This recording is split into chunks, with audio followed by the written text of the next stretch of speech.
we treat the things of God with proper reverence as holy, or are we sloppy? Do we quickly turn from the error of our ways, or stubbornly persist? Let's look at 1 Samuel 6. How long did it take the Philistines to admit they made a mistake? Why are we so stubborn to repent of a bad decision? The Ark of the Lord remained in Philistine territory for 7 months. The Philistines summoned the priests and diviners and asked, "What should we do about the Ark of the Lord? Tell us how we should send it back to its place." They said, "If you send the Ark of the God of Israel back, don't send it empty, but rather be sure to send back to him a guilt offering. Then you'll be healed, and will know why his oppression has not been removed from you." What strange offering did the pagan priests and diviners suggest? Did they admit that God was superior to their gods? Did they turn to God or persist in useless idols? Then they said, "What shall be the trespass offering which we shall return to him?" They answered, 5 golden emerods and 5 golden mice, according to the number of the lords of the Philistines. For 1 plague was on you all, and on your lords. Wherefore you shall make images of your emerods, and images of your mice, that mar the land. And you shall give glory to the God of Israel. Peradventure he'll lighten his hand from off you, and from off your gods, and from off your land. Why then do you harden your hearts, as the Egyptians and Pharaoh hardened their hearts, when he had wrought wonderfully among them? Didn't they let the people go? And they departed. Did they want to confirm if their troubles were just coincidence, or caused by God?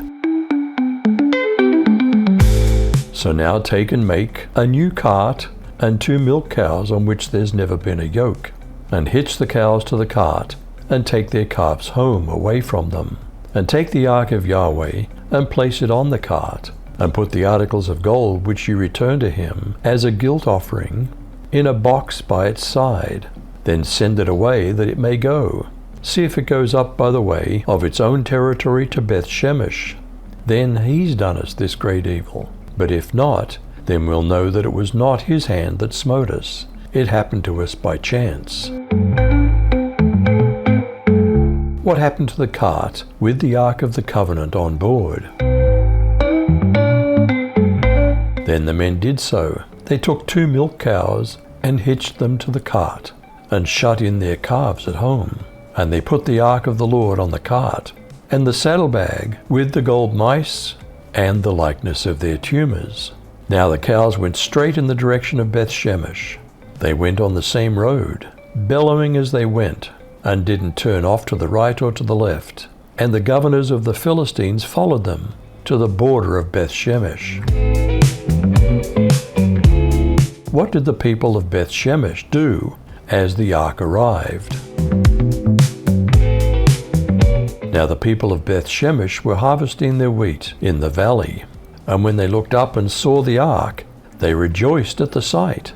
The cart came to the field of Joshua of Beth Shemesh, and there it stopped, beside a large rock. The people chopped up the wood of the cart, and sacrificed the cows as a burnt offering to the Lord. The Levites took down the ark of the Lord, together with the chest containing the gold objects, and placed them on the large rock. On that day, the people of Beth Shemesh offered burnt offerings and made sacrifices to the Lord. The 5 rulers of the Philistines saw all this, and then returned that same day to Ekron. How did God impress upon them to treat the ark as holy? These are the golden tumors, which the Philistines returned as a trespass offering to the Lord. 1 for Ashdod, 1 for Gaza, 1 for Ashkelon, 1 for Gath, 1 for Ekron.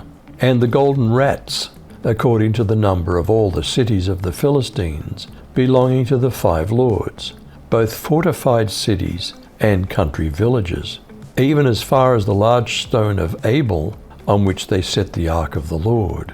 which stone remains to this day in the field of Joshua of Beth-Shemesh.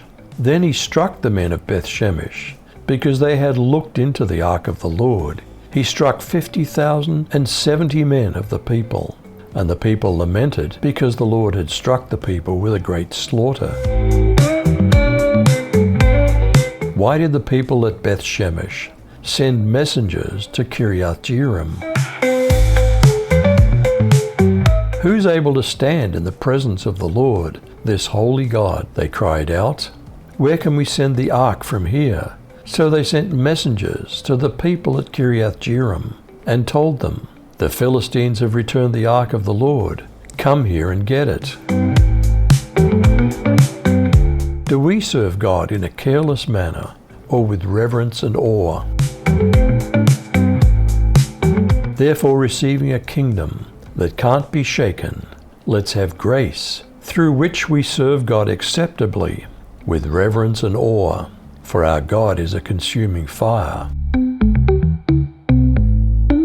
Do we treat the things of God with proper reverence, as holy, or are we sloppy? Do we quickly turn from the error of our ways, or stubbornly persist? You decide.